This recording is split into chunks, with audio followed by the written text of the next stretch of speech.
em relação a partilha e sucessão na união estável. É o nosso bloco atual, sucessão e partilha na união estável. Vamos começar com uma bomba, uma boa bomba, mas com uma coisa muito importante para todo mundo.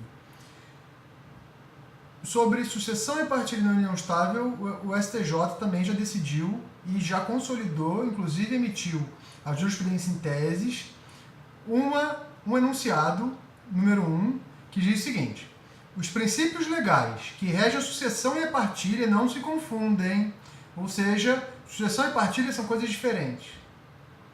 A sucessão é disciplinada pela lei em vigor na data do óbito. Sucessão é a lei do óbito, lei da data do óbito. Então, sucessão, lei em vigor na data do óbito. E a partilha observa o regime de bens e o ordenamento jurídico vigente ao tempo da aquisição de cada bem partilhado. Olha lá. Então, olha só. Presta atenção. Sucessão é a lei da data do óbito. A partilha é.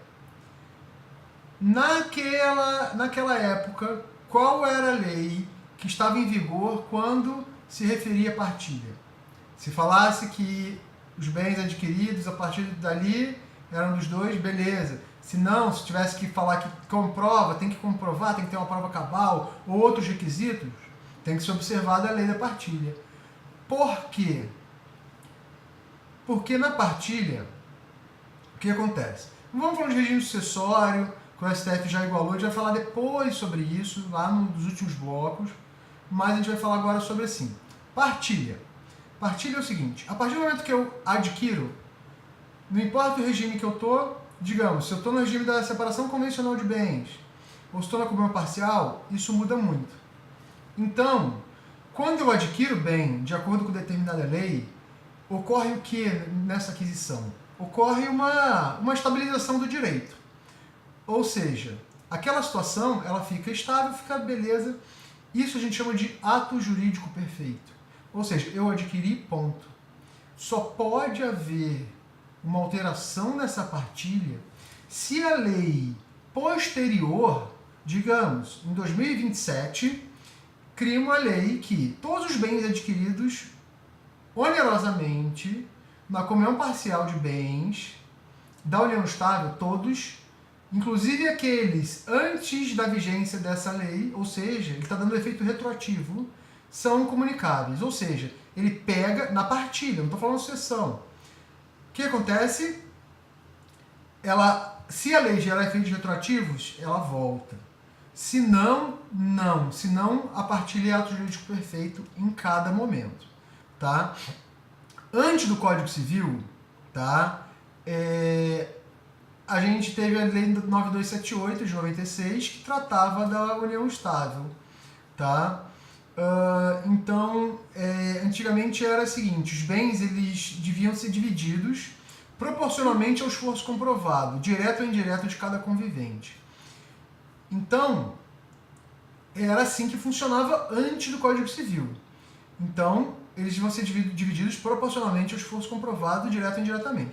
Esforço indireto, né, é aquele que você não entra com dinheiro, hoje você entra com a constituição da família e tal. Ah, aquela casa, foi ver o imóvel, não foi? Então, isso era assim. Atualmente, eu vou tirar uma citação aqui do STJ, do ministro Raul Araújo, e ele resume bem essa ideia. Ele fala o seguinte: a comunicabilidade dos bens adquiridos na constância da união estável é regra e, como tal, deve prevalecer sobre exceções, as quais merecem interpretação restritiva, devendo ser consideradas as peculiaridades de cada caso. Ou seja, atualmente, pós-Código Civil, tudo comunica. Todo bem adquirido onerosamente comunica. Só não vai comunicar se eu quebrar uma presunção legal aí, uma presunção já posta, tá? Por que isso? A união estável ela vem a ser equiparada após Constituição Federal de 88, novos entendimentos, fundam a família como pilar, né, da sociedade, a dignidade da pessoa humana como centro do nosso sistema jurídico, e todas as garantias constitucionais que são dadas a uma mulher casada têm que ser dadas a uma mulher em união estável, ou um homem, ou vice-versa, enfim. Porque existe uma equiparação das famílias e das proteções à família pela Constituição. Não existe, como diz o ministro Barroso, não existe hierarquização entre os institutos familiares, beleza? Então, não há também, na Lei 9278, nenhum comando que determine a retroatividade, tá? Então, olha lá. Isso está matado, está morto, isso está resolvido.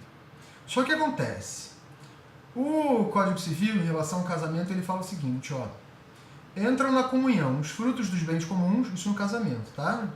Que vai utilizar também no regime da comunhão parcial. Então, ó, os frutos dos bens comuns ou particulares de cada cônjuge percebidos na constância do casamento ou pendentes ao tempo que cessar a comunhão. Frutos, para quem não sabe, são aquelas coisas que nascem de uma outra, periodicamente, sem prejuízo ou destruição desse. Ou seja, é uma maçã que nasce da árvore. A árvore vai estragar pelo fruto? Não. Podem ser civis, tipo um rendimento, juro, um aluguel, naturais, que é a maçã, que a gente estava falando, ou industriais, que dependem da ação humana. Então esses são as espécies de frutos, beleza? Só que a Lei 9278, ela cria, na verdade, o Código Civil, a Lei 9278, eles têm uma aparente incompatibilidade, mas que não, de incompatibilidade de fato não se trata. Que ela fala o seguinte, que os bens móveis e imóveis adquiridos por um ou por ambos os conviventes, na constância da união estável e a título oneroso, são considerados fruto do trabalho e da colaboração comum. Ou seja, existe passando a pertencer a ambos em condomínio em partes iguais, salvo estipulação contrária em contrato escrito. Beleza. Ou seja, no regime também, na 9278, também tinha essa presunção. Só que, olha lá, no parágrafo 1º ele fala o seguinte, se essa presunção do caput desse artigo, se a aquisição patrimonial ocorrer com o produto de bens adquiridos anteriormente ao início da união. Então vamos lá. Produto não é fruto. Produto são as utilidades retiradas das coisas com diminuição da quantidade até esgotar-se. Por exemplo, eu tenho uma mina de ferro, uma mina de ouro, e eu vou tirando até uma hora que acaba. Então isso é um fruto. Então olha lá, jurisprudência em tese agora para consolidar o entendimento que eu sei e eu tenho certeza absoluta que você ficou um pouco confuso agora. Mas vamos lá, calma e me ouve agora, preste atenção no que eu vou falar. A presunção legal do esforço comum quanto aos bens adquiridos onerosamente prevista no artigo 5º da Lei 9278 de 96 não se aplica à partilha do patrimônio formado pelos conviventes antes da vigência da referida legislação. O que eu estava falando antes, tá? Não se refere à partilha do patrimônio formado pelos conviventes antes da vigência da referida legislação. Porque antes da Lei 9278 era um outro regramento e vocês têm que interpretar a jurisprudência em teses que é solta lá pelo STJ sistematicamente, tá? Então, olha lá.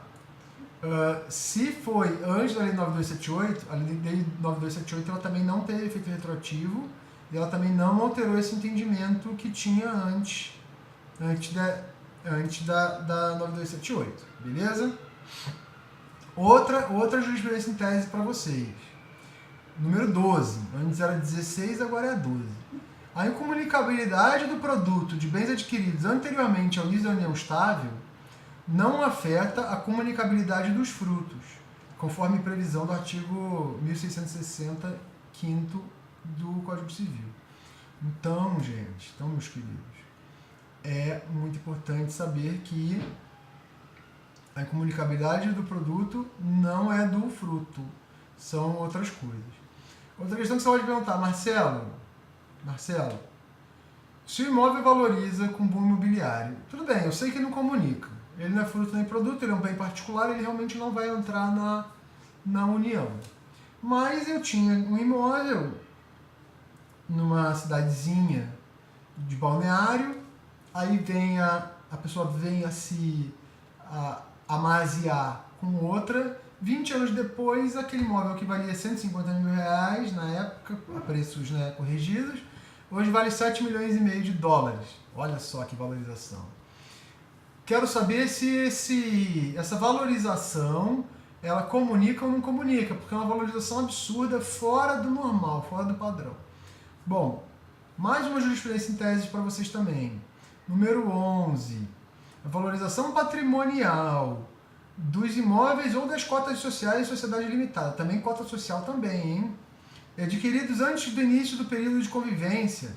Não se comunica, a valorização não se comunica, pois não decorre do esforço comum dos companheiros, mas, atentem-se, mais de mero fator econômico. Quem disse que valorizou ou desvalorizou foi a economia. Ninguém teve esforço nenhum para isso. Beleza? Então, a jurisprudência em tese número 11, ela fala sobre isso. Ah, mas e se... Então, olha lá.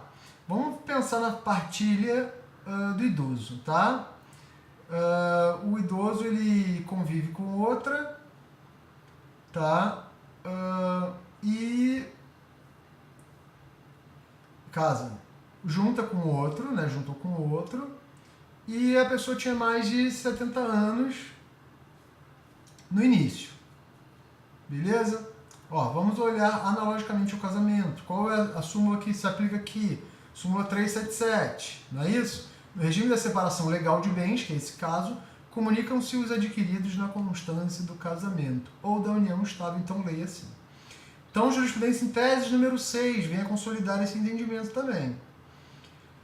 Na união estável de pessoas maiores de 70 anos, impõe-se o regime da separação obrigatória, sendo possível a partilha de bens adquiridos na constância de relação, desde que comprovado o esforço comum. Então, é possível sim, mas tem que ser comprovado um esforço comum. Se não tiver esforço comum, se for só, enfim, só fruto de um dos outros dois, não dá. Mas o esforço comum, lembrem-se que ele é presumido. Beleza? Então vamos finalizar esse bloco e a gente continua em seguida.